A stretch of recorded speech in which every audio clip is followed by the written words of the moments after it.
Essa é o que a gente está chamando de aula 11. Ela é a segunda aula da parte 3, que é sobre matrizes.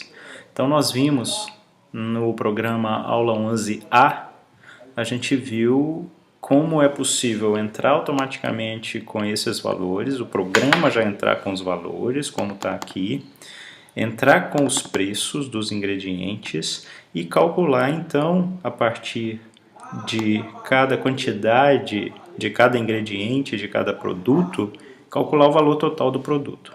Então, agora, o que a gente vai fazer é colocar essa letra B aqui, olha.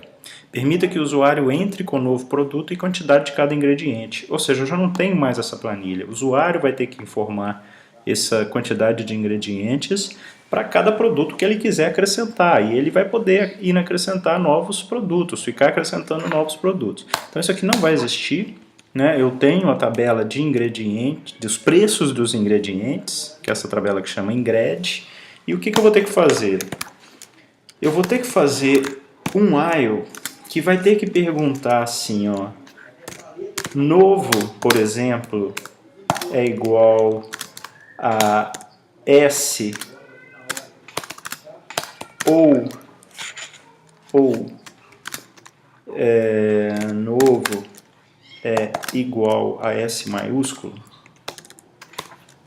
Né? Por que eu estou fazendo isso? Porque eu vou perguntar ao usuário se ele quer entrar com novo elemento.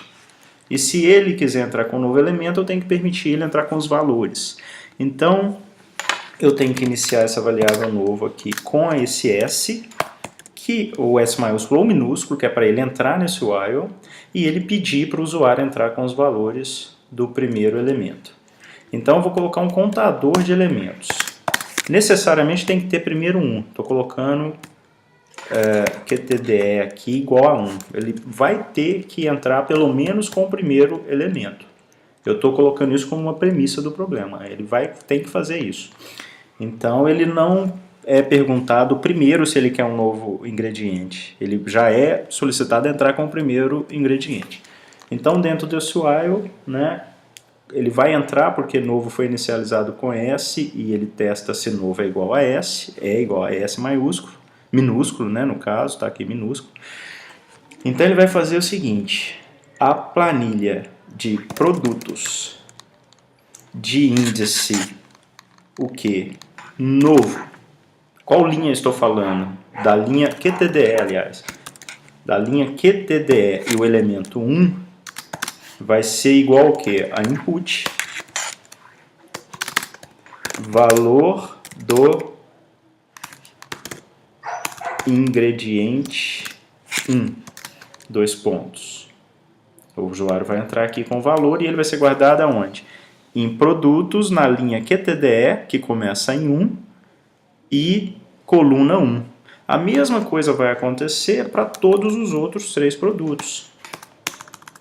Então aqui, aqui e aqui. Só que agora é para produto 4, 3 e o 2. Assim como as posições da planilha vão mudando, da tabela vão mudando também. Então primeiro é para a linha QTDE, que vale 1, sempre QTDE, mas coluna 1, depois coluna 2, coluna 3, coluna 4.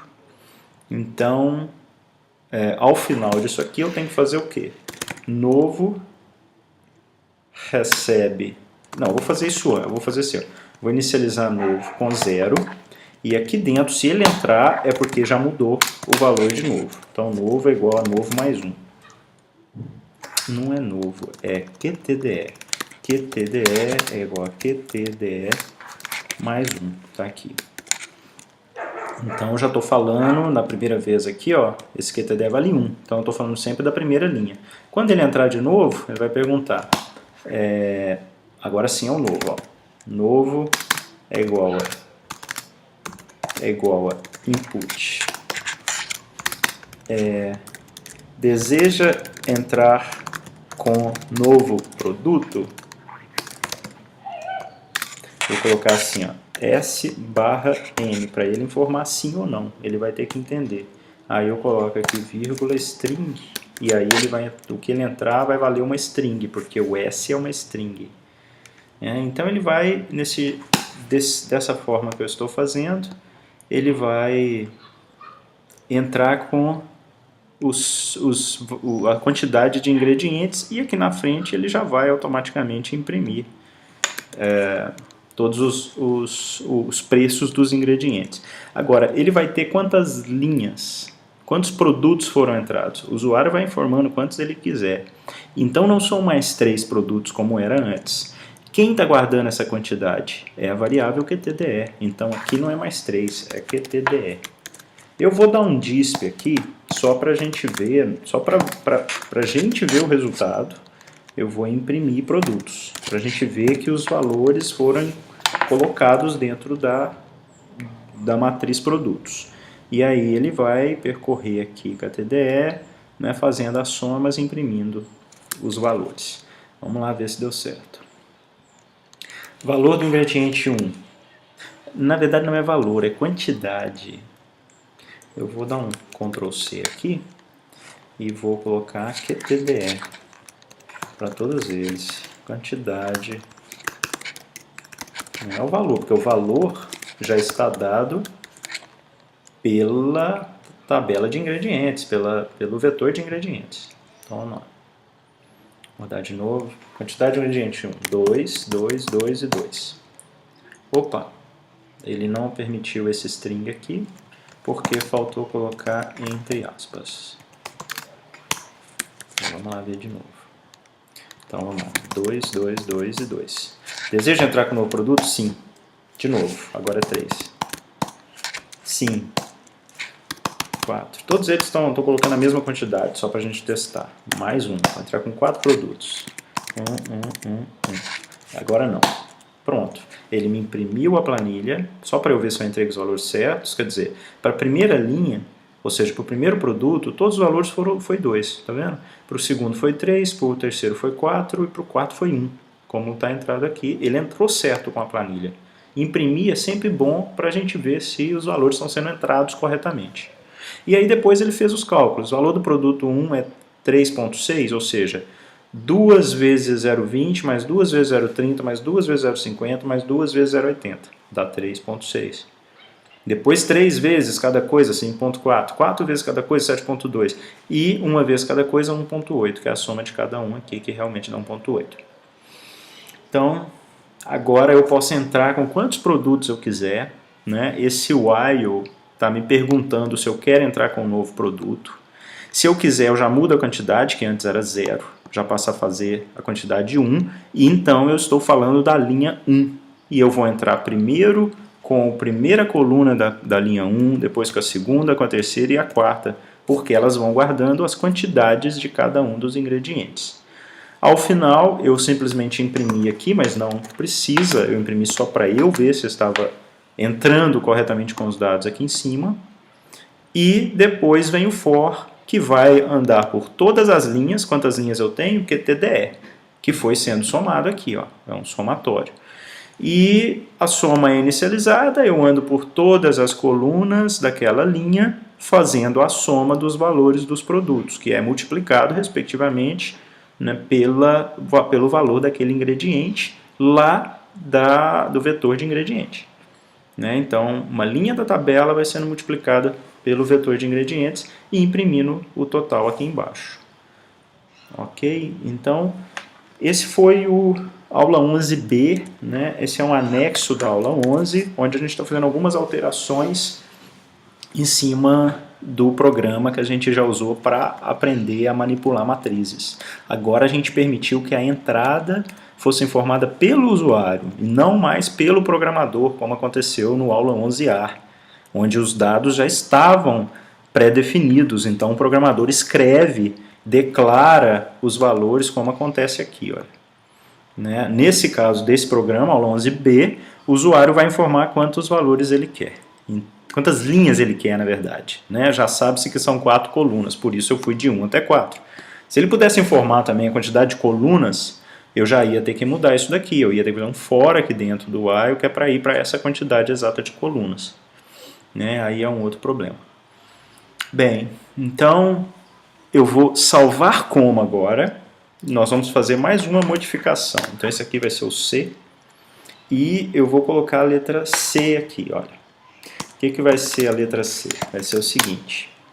Permita salvar preço final em um vetor de preços, que deve ser o custo acrescido de 50%, que vai ser o meu lucro, esse 50%. E eu tenho que guardar isso num vetor. Então, tudo aqui começa igual, olha. Tudo começa igual, eu tenho já os valores, eu vou permitir no usuário criar novos elementos, novos itens, novos produtos, onde esses produtos têm os 4 ingredientes definidos, uma quantidade deles, pode ser 0, pode ser N. Depois, eu vou calculando a soma, só que eu preciso, para cada soma que eu calcular, eu preciso jogar num vetor o resultado que der aqui multiplicado por 1,5, porque eu tenho que incluir o lucro. Agora ele quer o preço final. Está aqui, ó. Preço final, é um vetor de preços. É para guardar no vetor de preços. Não falou só para imprimir, não. Tá? Ele falou para salvar, guardar em um vetor de preços. Então eu vou ter que, ao invés de imprimir aqui, ó, não tem mais esse printf. O que eu vou ter é um vetor de preços de qual índice? Preços de índice o quê? Vai ser um vetor, então é só um número que eu vou ter que colocar aqui, ó, que vai ser quem? Vai ser o I. Vai ser o I, eu tenho quantos, esse vetor de preço tem quantos elementos? QTDE, então ele vai andar de 1 até QTDE, e o preços de índice I, que está controlado aqui no for mais externo, veja que eu estou fazendo depois que ele já sai do for mais interno, o preço de índice I é igual ao quê? A soma que já foi calculada, que é na verdade o custo daquele produto, vezes 1,5. Né? Porque aqui eu estou aumentando 50% e tendo o preço final do produto. Quando ele sair desse for, eu posso imprimir o vetor de preços. Posso fazer um for, por exemplo, né? Com I variando também, né? De 1 até QTDE, onde eu vou dar esse printf aqui. Ó. Só que agora é para o preço final do produto, não para o custo dele. Então, preço final do produto %G igual a %G. O que é o I? O que é o primeiro %G? É o I aqui, ó, o produto de número 1, número 2, número 3, e aqui não é mais soma, é o preços daquele índice, do índice I. Quando eu tiver no primeiro, é o preços do primeiro produto. Quando eu tiver com I valendo 2, é o preço do produto 2. E assim por diante. Então vamos lá fazer um teste, vamos rodar esse programa. Quantidade de ingrediente 1, vou colocar 1. Entrar com um novo produto? Sim. Preço, 2. Vou entrar só com esses dois, não quero mais. Não. Então, já imprimiu. Preço final do produto 1, 2,7. O que foi 2,7? Foi a soma de todos os ingredientes que gastou um só, multiplicado pelos produtos. Então, foi 0,20 mais 0,30 mais 0,50 mais 0,80, que dá 1,80, vezes 1,5 disso. Eu estou acrescendo 50%, que dá exatamente 2,7. Né? E o outro vai dar o dobro, né? Porque todos os ingredientes usou o dobro, então deu 5,4. Então agora a gente colocou a saída numa variável chamada preços, que é um vetor, onde cada elemento do vetor representa um produto diferente que o usuário informou. Ao final a gente então imprimiu esse vetor. Ficou guardado e a gente imprimiu o resultado, que já é, na verdade, um vetor que considera o preço final do produto. Já colocou o lucro em cima do custo que tinha sido calculado aqui na soma. Com isso a gente aprendeu a manipular vetores, já viu alguns exemplos, exemplo de como dar uma entrada, né, e como modifica a saída, seja apresentando com DISP, seja fazendo for, imprimindo cada um dos elementos do vetor e manipulando a matriz, né? Afinal de contas, essa aula é sobre matrizes, que também fez uma associação de matriz com o vetor, porque muitas vezes você precisa associar, você precisa multiplicar os elementos do vetor pelo da matriz, pelas colunas de cada uma das linhas da matriz. Então, tipicamente, se mistura muito vetores com matrizes. Vetor é, de fato, o quê? Uma matriz de uma linha só, ou de uma coluna só, pode ser visto dessa maneira. Tá? Então, não muda nada matriz para vetor, simplesmente que ou matriz é um vetor multidimensional, ou o vetor é uma matriz de uma linha ou de uma coluna só. Então, com esses conceitos aí, é possível resolver agora qualquer problema de matriz. Vejam também a aula, o PDF da aula geral lá que está disponível. Essa foi a aula 11, está lá o PDF. Por quê? Porque lá dentro você vai ver algumas funções específicas e formas diferentes de fazer conta em cima de matrizes, que também podem ser importantes. Tá? O detalhe é que para a prova é importante manipular matrizes do jeito que eu estou ensinando aqui, manipular diretamente os elementos da matriz. Você normalmente você não vai poder, não vai ter como usar as funções que estão lá definidas nas aulas, tá? Mas é só passar pelos slides e entender as funções, que pode ser útil, né? Pode ser útil para o aluno, mas o que é foco, o que é cobrado em prova é o acesso às matrizes, vetores, elemento a elemento, como acontece aqui nessa aula. Então é isso, esse foi o anexo da aula 11 sobre matrizes.